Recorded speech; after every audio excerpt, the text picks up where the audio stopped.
Hey, what if I told you that everything that you thought you knew about D&D was completely wrong and misguided, and you've just been lulled into the sense of complacency by big dice and Matt Mercer's hair?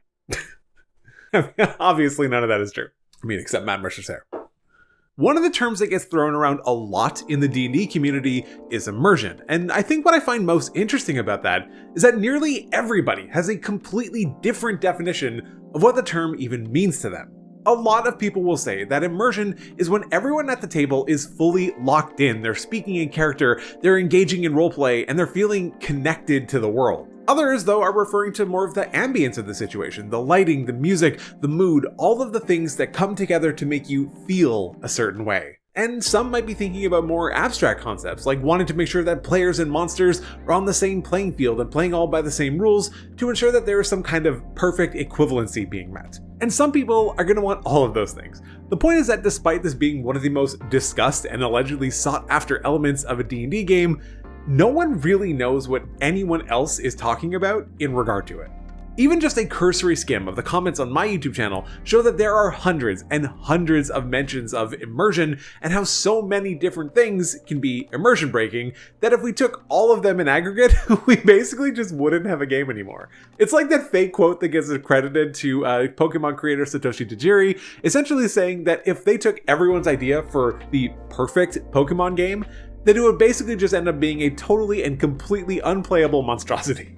So what am I actually getting at with all of this anyway? Well, I have this theory that what most people are referring to when they're talking about immersion isn't really immersion so much as it is investment or engagement.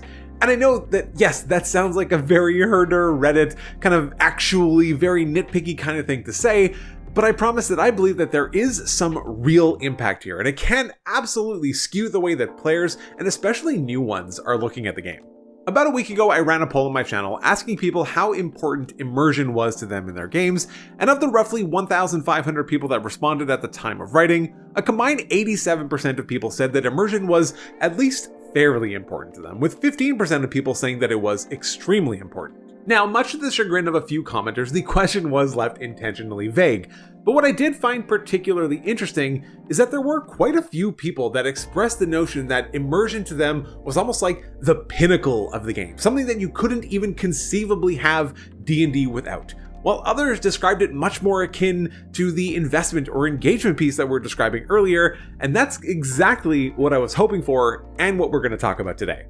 I've been thinking about this concept for quite a while, but what really got me into thinking about it more deeply was a couple of months ago when the Dungeon Dudes and Colby from D4 were running a Q&A live stream, and someone asked the question, as a new DM, my voice acting is just my voice. Do you think that will break immersion? And Monty had a great answer to the question. A lot of people throw around the word immersion and don't consider what it means or what they actually think. A lot of people think that immersion is a good thing. You want to achieve immersion. A more immersive game is not necessarily a more fun game, and it's not necessarily a better game. Immersion is a particular goal, and it's not necessarily the goal that you want for your table. I think that the number crunchy, combat based are not immersive, but they're awesome, right? Don't think that immersion even needs to be the goal of your game, because it doesn't have to. It could. Just the start to his answer here is great. A lot of people throw around the word immersion and don't consider what it actually means. That really resonated and stuck with me and was largely the impetus for this video. But what really got me was the next part, was that when he underscored that an immersive game is not necessarily a better game or a more fun game. Now, I obviously am speculating to some degree here, but the question did come across as one where the person asking it seemed genuinely concerned that their inability to voice act could negatively impact their game in some way, and I have a suspicion as to why that is the case. So many people in the last 10 years have been brought into D&D and TTRPGs more broadly from shows like Critical Role that feature these incredibly immersive worlds and wonderful interactions. They create these moments that stick with you for years and years. I don't think I will ever forget the first time that I heard Sam ask, "What's my mother's name?" or Travis cry, "Fix him." These are moments that are embedded into my brain and still give me chills when I go back and rewatch them. And while yes, it was fantastical levels of immersion that brought these moments to life, it was the investment that sold them. If you watch the show, you know just how much these people actually cared about what was going on. It was not just strictly performative. Now, this video is not just a rehashing of clips from Critical Role. It's a discussion about the role that immersion plays in our games and why too much of a focus on it can potentially cause more harm than good. One thing that I want to be abundantly clear about is that immersion is obviously not a bad thing. Like Monty said, immersion is good and it can be a goal, but I think it's just very important to remember that immersion is rarely the thing that is keeping a table together. I know this is true for me, but it does not matter how immersive an experience is, whether it's a TTRPG, a movie, a video game, a TV show. If I'm not into it, I'm just not going to be into it. I need to care about the outcomes and the choices along the way, and to be clear, immersion can help with that, but it is far from the only way to achieve that. The new Dungeon Master's Guide actually does a fantastic job of highlighting the many different types of players that exist. They talk about the actor, the explorer, the fighter, the instigator, the optimizer, the problem solver, the socializer, and the storyteller. And not only do they just talk about them, but they also offer advice about how to engage these different players in their own individual way. This ranges from things like letting actors engage with NPCs more and providing roleplay opportunities during combat, or allowing optimizers the opportunity to show off their builds and their combinations, or having storytellers have their actions steer future events. And although all of these things can be, none of them are inherently immersive. By far, the type of player that stands out the most to me here is the socializer, because basically, by definition, these players are not generally immersed in anything in particular, but they very well may be engaged or invested in a game in a different way that's not really for all of the common reasons. So for a very long time, both of my brothers were a player in a campaign that I ran for years. One of them was a pure socializer, and honestly, I cannot stress that enough. He played a druid in one campaign at one point, and the backstory that he provided me was literally the health meme. The way he played is perfectly described in the new DMG. These players want to participate, but they tend not to care whether they're deeply immersed in the adventure, and they don't tend to be deeply assertive or involved in the details of the game.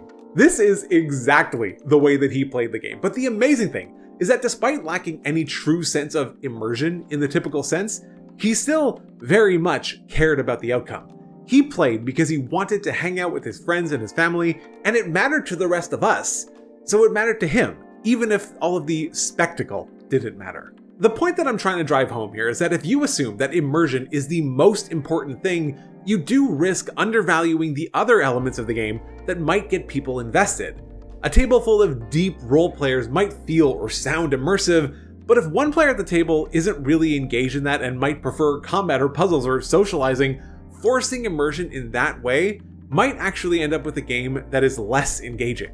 One of the very poignant things as well that Monty touched on in his answer was the notion of spectacle, and how so many of the things that we associate with immersion and hold near and dear as the pinnacle of game quality are little more than shortcuts to get players to feel a little bit more interested. Spectacle? I mean, that's why we made that. Yeah. Does not create immersion. And voice acting, doing voices, is part of the category of things that create spectacle.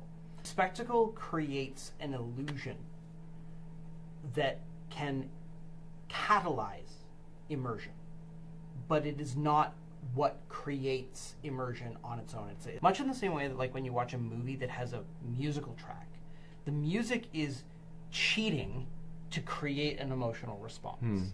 So all these elements of spectacle are kind of shortcuts, but the thing is that Dungeons and Dragons and role-playing games fundamentally are a game that exists in the imagination. And so anything that shortcuts, those are just shortcuts that get you there faster. They're not going to break immersion if you don't do voices and you don't have decorations and you don't have anything. And to be clear, neither he nor I are saying this as if to suggest that it's a bad thing. What we are talking about here are things like music, which can be such a powerful driver for connection and immersion within a game.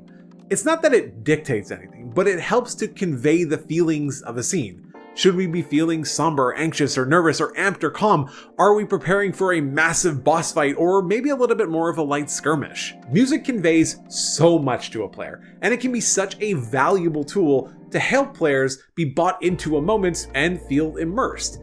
but it's not exactly going to impact the way that you feel about the game as a whole or any one specific outcome. I know when I stop and think back about the sessions where I did not have music playing for one reason or another, I probably found those sessions to be less fun in that specific sense, but I also know that it had no influence over how much I cared about the rest of my group or what we were doing. I might have been less immersed, but my investment was still incredibly high. And that's the key difference here. Immersion can be fleeting, while investment, provided that you're playing with the right group, ideally is not. Think about any time that you roll a die, you consult your character sheet, you make a joke, you get up to go to the bathroom, you get snacks, something falls on your floor, your internet drops out, your VTT crashes. All of these things can impact your immediate sense of immersion in a session, but they should not really impact the way that you feel about the game overall. And that's kind of the crux of what I'm getting at here. The idea that not having enough immersion is somehow making or breaking a game. The concern that the person in the Q&A had that their inability to voice act was going to detract from his group's overall experience with the game, I kind of fear that this is a problem that we have created by ourselves. I mentioned before the influx of players that have been brought to D&D through Critical Role and shows like it. And honestly, I'd wager that a high proportion of those players are in fact interested in playing a game that resembles it to at least some degree. They see these moments happening and they can't help but become engrossed with the talents that they're seeing on screen. You become immersed and you want to have some of that. It's literally no different than being a kid and watching your favorite sports team and wanting to grow up to be a professional athlete. The things that inspire us fuel our passions and our desires. It's just human nature. The thing is though, that issues can arise when we gather our group of friends together and we realize that none of us are Matt or Sam or Laura or Travis or Liam or anyone else. And the thing is, that doesn't need to be a bad thing at all. These people have spent hundreds or even thousands of hours honing their craft, and most of us, we haven't. So what these expectations do is they end up artificially raising the barrier to entry because so many of us feel like our games need to be this extravagant or immersive experiences, but the reality as well is that they don't. Like Monty said, an immersive game is not necessarily a better game, and it's not necessarily a more fun game. It's just one type of goal. The super nitty-gritty tactical combat simulators that are often driven by optimizers might not be immersive in any sense of the word, but for the right group, they are going to be fun as hell. This is why I would love for us as a community to shift the focus from instead being one of immersion to being one of investment or engagement, because these are the things that really keep a game together and help players and dungeon masters really enjoy themselves while playing and continue to come back. And who knows, maybe once they feel like they don't need to constantly be on, they might even end up being more immersed in the process. So that's it. That's all that I got. I am incredibly curious to hear everyone's thoughts about this in the comments. A huge thank you to all of my patrons who I'll hopefully be listening here. You guys are amazing. Thank you so much for everything that you do and all of your support for the channel. If you'd like to help me out, go check out the Patreon link. It is in the description below. But otherwise, take care.